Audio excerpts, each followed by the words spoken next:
Now, live from Whitney Media, 1460 WVOX, the Greenburgh Report, with Greenburgh Town Supervisor Paul Feiner.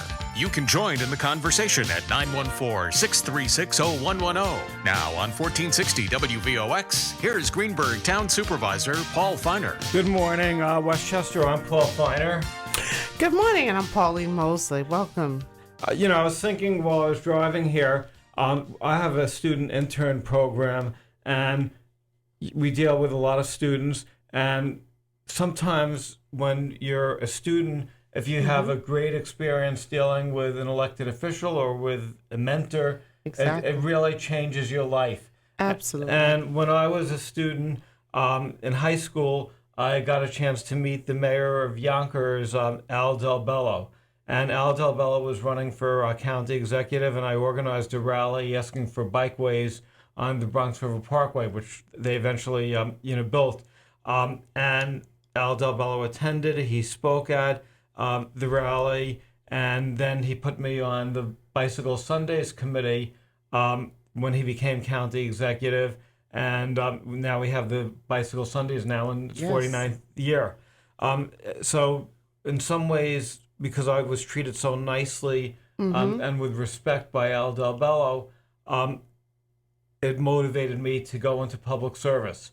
Amazing. And today, as our special guest, we're going to have John Lipman, who wrote a book, Alfred DelBello, His Life and Times. I've met a lot of elected officials over the years, but there were really few who really made as much of an impact, I think, on the county as Al DelBello did. He fought corruption in Yonkers, the bus system, our solid waste system, it's our programs for the disabled. It's all because of Al DelBello. So, John, thank you for joining us.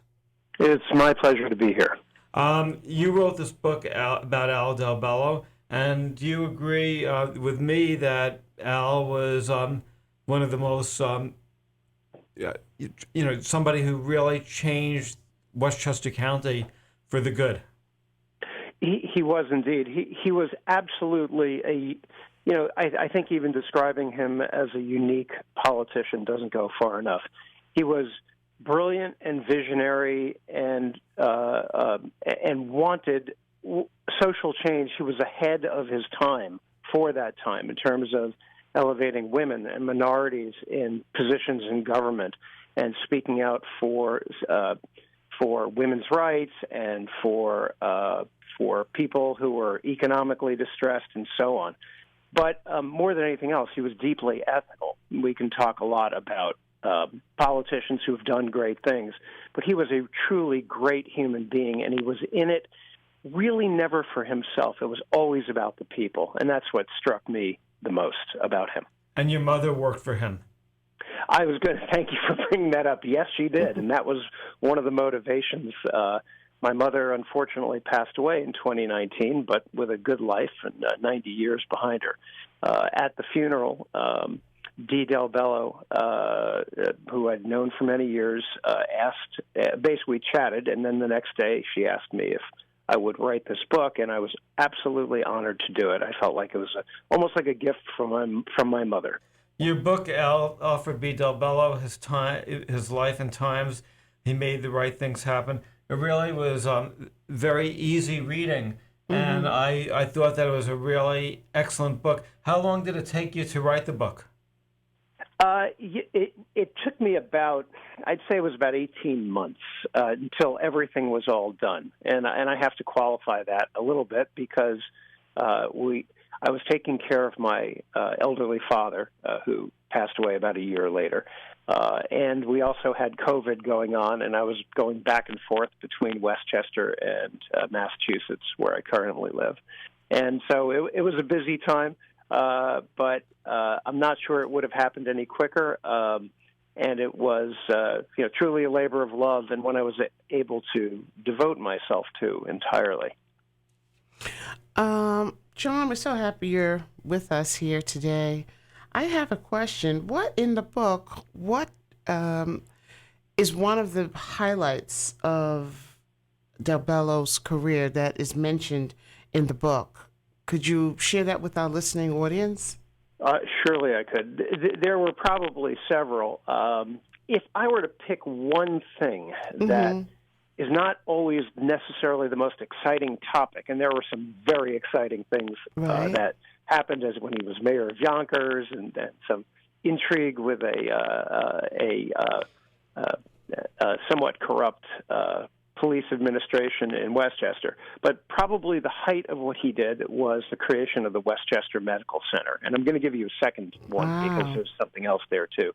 The Westchester Medical Center, at the time, it was, I believe, called the Grassland Center, and it was a somewhat struggling medical facility. There had been an effort by the previous county executive, Ed McCallion, who served 4 terms, Republican, to get the medical center up and running.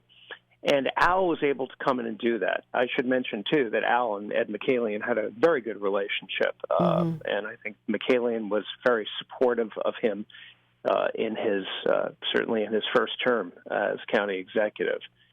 And Al came in and said, there's only one way we're going to really make this work, and that's we have to make it a medical center that is state-of-the-art, doesn't compete with anything else, and is first in the region. We have to take a break, and there's a few-minute break, and we'll be right back.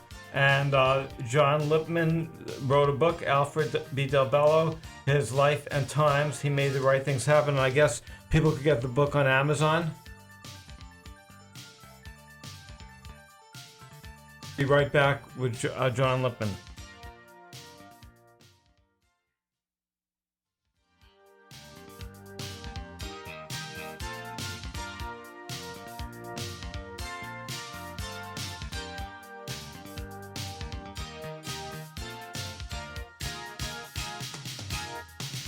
Now, back to the Greenburgh Report on 1460 WVOX. Once again, here's Greenburgh Town Supervisor Paul Feiner. Hi, I'm Paul Feiner. I'm the Greenburgh Town Supervisor, and my guest is John Lipman, who wrote a book about Al DelBello, the former county executive and lieutenant governor and mayor of Yonkers. And I remember when I've had many conversations with Al DelBello, he talked about the corruption in Yonkers before he became mayor, and I'll never forget, he once told me that people, like developers, would come into the city of Yonkers that want to meet with the mayor. This was before DelBello became mayor, and they would open up the drawer, they put money in, and then they'd get their approvals.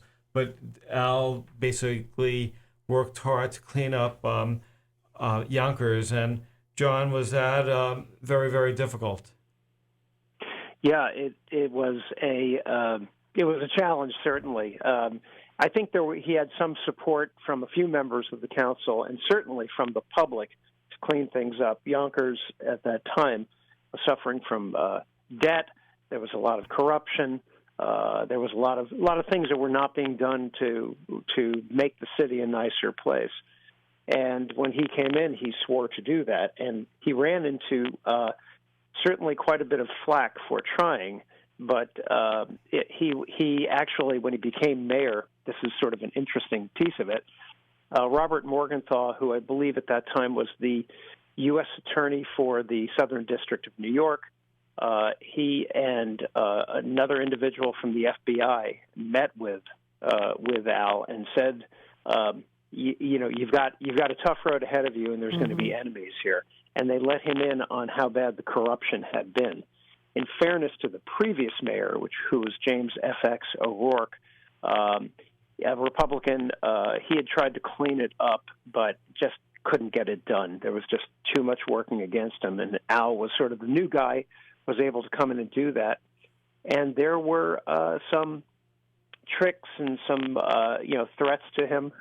There was even when he ran for re-election, somebody shot some bullets into his campaign headquarters at night when there was nobody there, and they dumped a load of garbage onto the lawn of the city manager, who Al had hired, a terrific guy named Schur, Cy Schur, out of, I think, Rochester. I could be mistaken about that, but and it didn't do. He even laughed about it. He said it didn't even do anything, and when he first won election, he won with I think the largest margin of any mayor in history, and the second time, although the election narrowed somewhat, he was running against Angelo Martinelli. He still had I think the largest majority of any number of voters. So there was very clearly a will among the people not only to create real change for Yonkers, but to stick by him and throughout 2 elections. And it's exactly what he did. He cleaned up parks. He created art installations, and this was during a tough economy. Mm-hmm. You got people involved in their government, which I know. I think Paul, from your experience, he was very good at doing. If you went to him with a complaint, he'd say, "Okay, I want to get you involved and figure out how to solve this problem. You're the one complaining. You think this needs to happen. Let's do this together." That was a remarkable quality. And it was also interesting because when Al DelBello was county executive, the county administration was so different. The Board of Legislators did not have a lot of staff. The county executive's office was much smaller than it is now. And just was really, but I think Al DelBello was really the first really modern county executive because he sort of changed the nature of county government, made it relevant and made it more important. Would you agree? Very much so. And I think that was really what marked his career more than anything else. I mean, I mentioned earlier the Westchester Medical Center to create a regional medical center that had cancer treatment and burn unit and all the things that even some of the local hospitals didn't have. And prior to that, it was either New York City or Albany for major treatment. He made Westchester the home for that. In doing that, he brought in people, doctors, nurses, ancillary businesses to the medical profession, really began to build Westchester. So it wasn't just a sleepy bedroom community for New York City, but rather a center in its own right. He brought in arts programs, created environmental programs to clean things up, and most importantly, created one of the first waste-to-energy plants in the entire United States, galvanized all the towns in Westchester to join in. Had to pull Yonkers and Mount Vernon kicking and screaming for a while, but ultimately they joined in too. And as a result, created a waste-to-energy plant where something like well in excess of 90% of all of the waste is burned, turned into energy. And with the recycling program that he introduced, there's nothing but a small amount of ash that comes out of that plant. This at a time when the landfill in Croton was filled to the max and leaking toxins into the Hudson River. As a result, all that's cleaned up.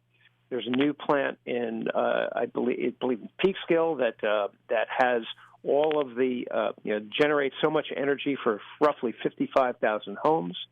And the old leaky toxic site is now a beautiful golf course and a park. That is great.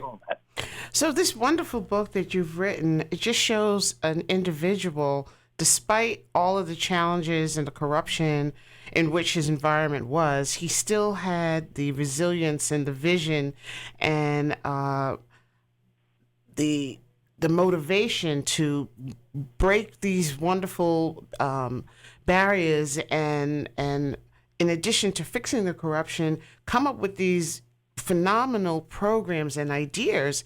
How does, as the reader reads this book, and you've shed such light on his life as a character and as a human being, what are some of the themes that you were trying to get across to the reader in terms of his life and what we as individuals, regardless, we may not be in politics, but wherever we are, when we're faced with adversity and hard conditions, what are some of the key ingredients that this DelBello possessed that gave him the drive, despite these odds, to still go ahead and be innovative and do all these phenomenal things?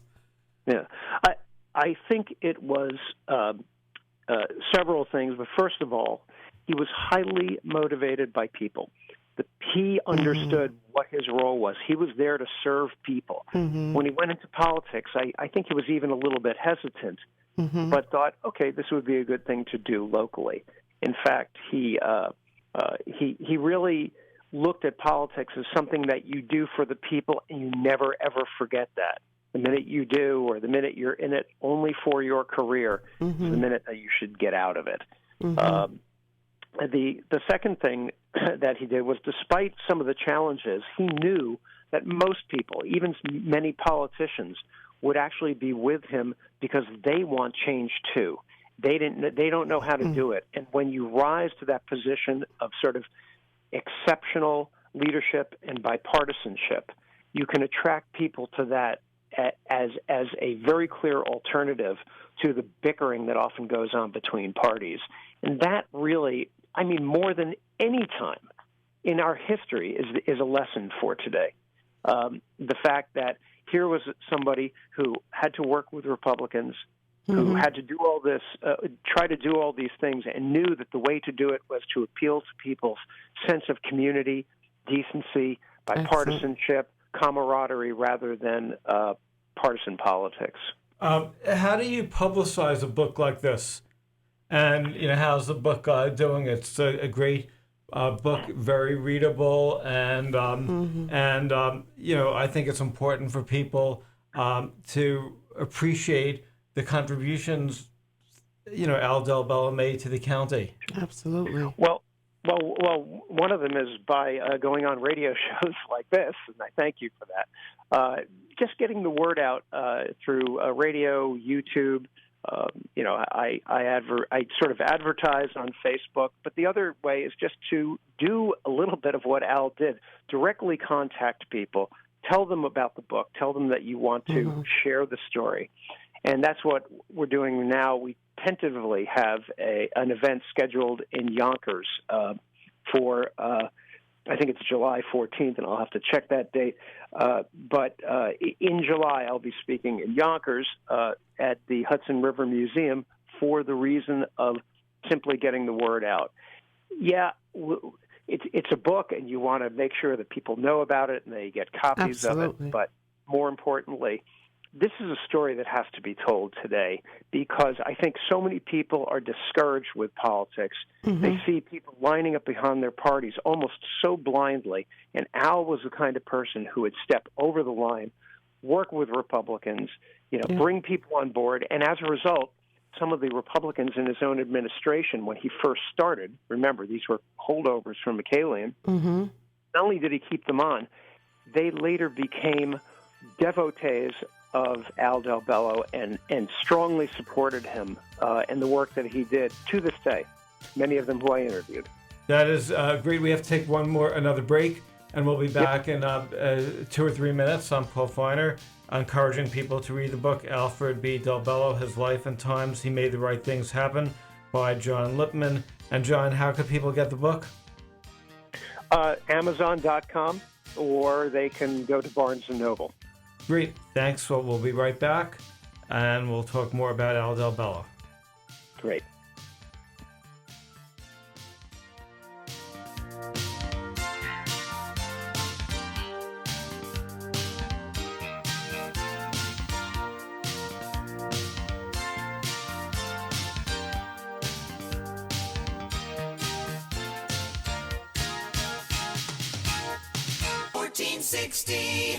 WVOX. Now back to the Greenburgh Report on 1460 WVOX. Once again, here's Greenburgh Town Supervisor Paul Feiner. Hi, I'm Paul Feiner.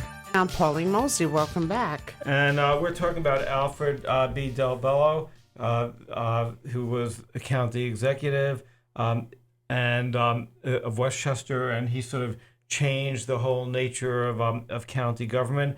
And Al DelBello, when he was county executive, was considered a rising star in American politics. I think Time magazine cited him as one of the most influential people, young leaders, and he eventually became lieutenant governor. John, why did Al DelBello not succeed as lieutenant governor? And why do you think he never became a senator or a governor or president? He really was one of the more talented public officials around. Yeah, that is really part of the sort of the story, I guess, the cautionary tale about life and politics. Everybody thought that he would be a great leader, probably a great governor in particular, but he, in sort of a unusual twist of fate, wound up on a ticket with Mario Cuomo.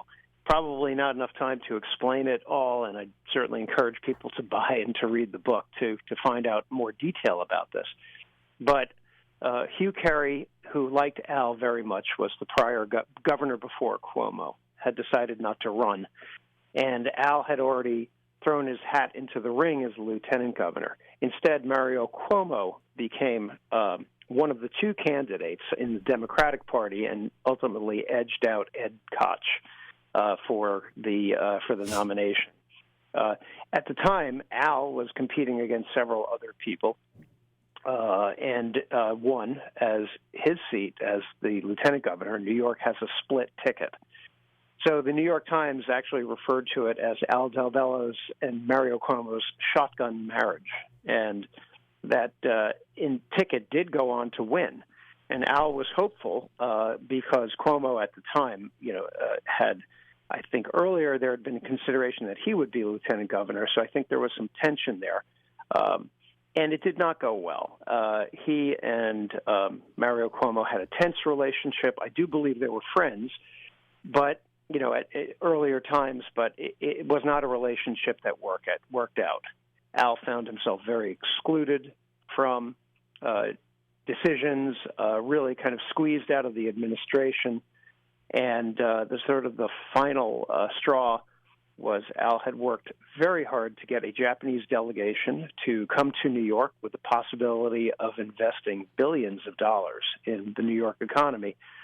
And they were waiting at LaGuardia Airport for the governor to pick them up. And it turns out that Cuomo quite literally did a flyover, went straight to Albany from some other location, and then sent the plane back to pick them up. And then also did not come to a dinner, which Al had arranged at I believe it was at a nearby museum in Albany to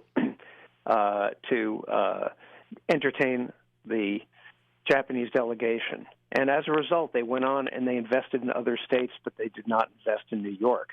And what I think is most shameful about that was this was not simply about whether or not Al got stiffed by the governor, but in fact that the governor let a personal issue get in the way of a Japanese delegation with money visiting New York at a tough economic time. And that the governor's first priority should have been the people of New York and the possibility of bringing investments and jobs to the state.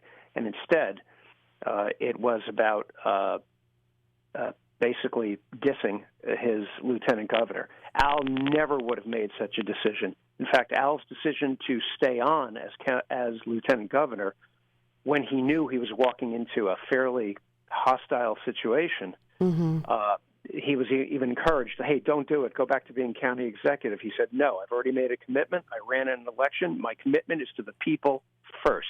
It's always the way he was, and why he would have been such a great governor and possibly even, a senator, who knows, possibly even president of the United States someday. Well, he also started the Consumer Affairs Office, I think. I'm sorry. Consumer Affairs, yes. Yeah. And could you tell us a little bit about that? Yes, he set up a Department of Consumer Affairs in Westchester, and it did not have it at that time. It's a fairly complicated thing that happened. There was a lot of back and forth between at that time, the Republican-dominated Board of Legislators and Al, but ultimately he set up a department, and he did it within the county offices and wound up bringing back tens of thousands of dollars to consumers, strengthening the idea of consumer affairs and making it so that people in Westchester, had to or had available to them not only a mechanism for complaining about a violation of consumer affairs, but actually laws that required that, for example, estimates had to be within a certain percentage of the actual costs for something like a car repair. So it was a very important step. And again, I think in all of this, there was this idea of professionalism, that this is the way a county is supposed to run, that it needs to be responsible, it needs to be responsive to its voters, and this idea of bipartisanship, that he went right to the issues that affected everybody. And he did not, and even with his board of legislators, he had very good relationships with Andy O'Rourke, who came right up with him from Yonkers. Andy was on the city, the Yonkers City Council, and then when Al became county executive, Andy became a board of legislators member. With Ed Brady and others, wasn't always a wonderful time. They certainly disagreed on a number of issues, but overall, Al had the rapport not only with his Democratic colleagues on that council, but also the Republican colleagues as well. It's common for people to dislike Con Ed. And I remember Al was instrumental in fighting the rate increases and trying to come up with alternatives. Could you tell us a little bit about that? Sure. That was actually part and parcel of the idea of building a waste-to-energy plant. The rate increases, again, long and complicated issue, but for a long time, Con Ed was unresponsive. The prices were very high. They were not, building, the facilities that they needed to build, and that certainly that Westchester needed. On the other hand, too, Westchester had a big problem with trash, and the EPA was cracking down. There were a lot of places around the United States that were shipping their trash elsewhere or trying to get it overseas to dump it. And that's when Al said, hey, maybe we can kill two birds with one stone here. We've got this tremendous trash problem. We've got incinerators that are now closing down because they're way out of compliance with new environmental laws. We've also got high energy prices. And gee, I heard about this technology where you turn trash into electricity using very high-tech turbines and facilities. And that's where he came up with the idea to do that. When he did it, Con Ed was actually, first they didn't want to talk to him about anything. Then when they saw that he was succeeding, they tried to come in and create their own plant. And that didn't fly, and Al objected to that. And ultimately, Al had wanted the county to create its own utility, and that got shot down by voters. But he came back with the idea, say, okay, no, we'll do this through Con Ed, but we want to build our own plant, and we want to be able to negotiate our own rates. And that's exactly what happened. In a way, I think with Al, the idea was if you put the threat out there, maybe they'll back off, and then they got in line with sort of the program he really wanted, which was simply to build a waste-to-energy plant and use that to provide electricity to consumers. There were many other battles with Con Ed, but I think that relieved a lot of stress for Westchester ratepayers. Al DelBello also was a champion for the disabled, and one of the things I'm so impressed, what impressed me is there's so many accomplishments. He didn't have to. You don't have to exaggerate his record because whether it's the medical centers, solid waste, utilities, consumer protection, what did he do with the disabled? Well, there were a number of things, and again, his approach to everything was so kaleidoscopic. He would see how one problem and another problem both have related solutions. So with the disabled, I mean, I'll give you one example, was the bus service. Westchester, early in the 70s, had a very fragmented system of private buses. He created a unified bus system and included in that the kneeling bus, which allowed the disabled to get on more easily and also had special rates for disabled people. Lower free rides. And I know we got to take a break. I can hear the music. Right. Good. So we'll be right back okay, great. with John Lipman. And he wrote the book, Alfred DelBello, His Life and Times. He Made the Right Things Happen. Available on Amazon and at Barnes & Nobles. And for students of local history, this is a great book to read. I'm Paul Feiner, Town Supervisor. Pauline Mosley will be right back. 1460 WVOX. Now back to the Greenburgh Report on 1460 WVOX. Once again, here's Greenburgh Town Supervisor Paul Feiner. Feiner. Pauline Mosley, welcome back. And we have an interesting guest. John Lipman wrote a book, Al DelBello, his life and times. He made the right things happen. And do we forget?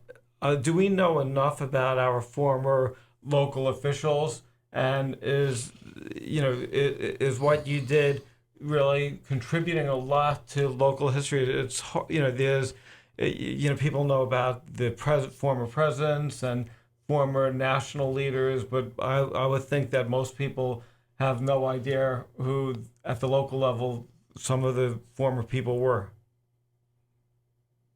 leaders were. Right. That's actually very important. I sometimes think it depends on where you live and how involved you are in your town, but you have to remember that every person who becomes a governor, a senator, a congressman, congresswoman, a president, starts, at the local level usually, and so I think it's important to get involved. Al had a terrific. It wasn't just his involvement as a local on the city council in Yonkers as a local leader. It was also just his life. He started, one of the things that I like to highlight in the book, and I talked about this during Black History Month when I was lecturing in White Plains and an event, we did an event with West Fair Communications as well. That's the DelBello's company. Was that Al had a very, very strong sense of racial and social justice from a very early age. And one of the reasons that came about was he grew up born in 1934. He grew up in Yonkers. There's certainly no place in the United States was without its racism, but Yonkers, as with much of Westchester and much of New York, frankly, you could say there were certain ethnic strata. Everybody had a place, everybody had a relationship and sort of a power base within their communities. Blacks, Italians, Jews, Poles, everybody. And he went into the National Guard, and including with some people from Westchester, some of whom were black. And then he was assigned to Fort Gordon, Georgia.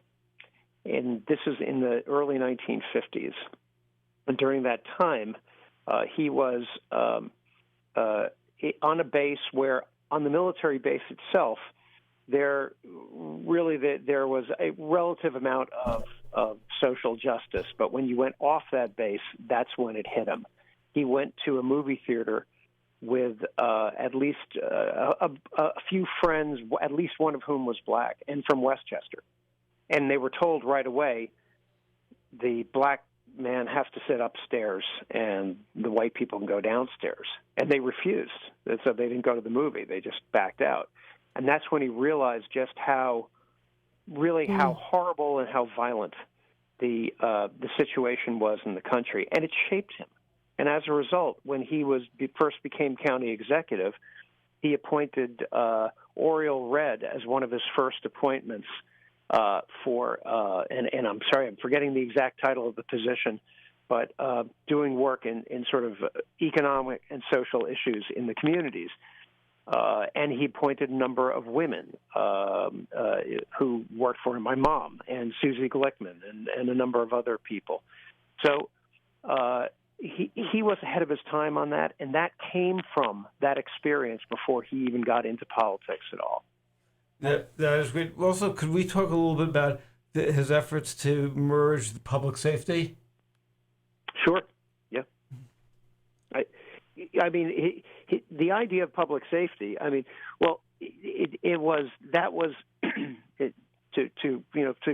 explain very quickly. There were the Parkway Police, and then there was the Sheriff's Office, which is actually a designation. It's kind of statewide, but it's very independent. The sheriff is elected independently of any overseeing body. And there were some problems with it. Al knew right away because even when he was campaigning at one point, he realized that one of the people who he ran into, who was campaigning for sheriff, basically, who had really no experience as a sheriff or a deputy, said, "Oh, if this guy gets elected, I'll get a position as a deputy." And he started to think, like, okay, how is it that somebody who's working for everybody should be so partisan and belong to only one party? So when he got into office, he had the idea that the Parkway Police and the Sheriff's Office, which had all of these overlapping responsibilities, should be merged, and that would save a lot of money. This is typical of what he did in Yonkers, too, which was to cut waste and unify things and save millions of dollars.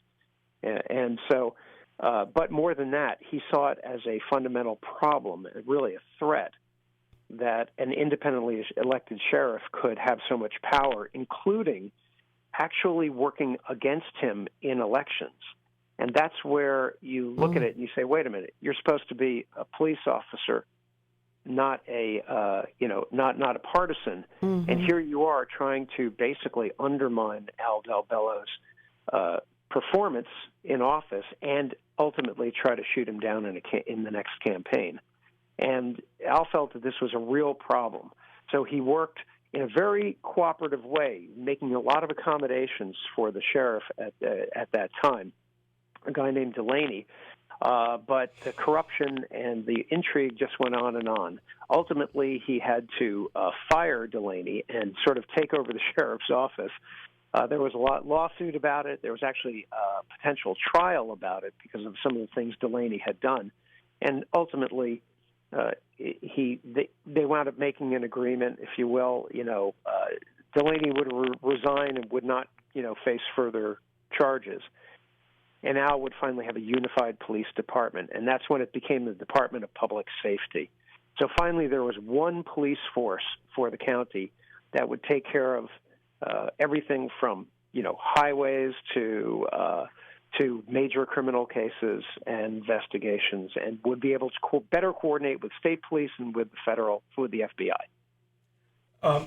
I have one more question, and that is, if you were to characterize DelBello in one word, what would that word be? Principled. There are many other words like bipartisan, right? Professional, certainly, but I think the idea that he was principled is a very important word, because you're asking for one. Right. Three. but I do think that more than anything else, first and foremost, it was you do what's right, and you do what's right for the people who elected you, and everything else comes second to that. I think that's the most important thing, and something that can be said about very few politicians today, unfortunately. What do you think Al would be saying about today's politicians and politics in America now? he would be deeply troubled by it, though not by all of it. I do want to say just as a plug that I had a terrific experience with the current county executive, George Latimer, who came to one of the presentations and then hosted me at a speaking engagement on I think it was March 31st in Westchester, in the very office where Al used to work and where my mother used to work. A very interesting guy who really cares about people and so on. And I just throw that in there only because it's true. And I felt that very strongly when I was with him. And there are people like that today. But I think Al's overall read would be, we have to change something. And what that is, it would be a long and complicated topic, but we got to try to return the idea of governing back to people and focus on people first. That's what Al did, and that's what I believe we can do again. Great. Well, thank you very much for joining us. My guest today was Alfred B. DelBello. John Lipman, who wrote a book, Alfred B. DelBello, His Life and Times. He Made the Right Things Happen.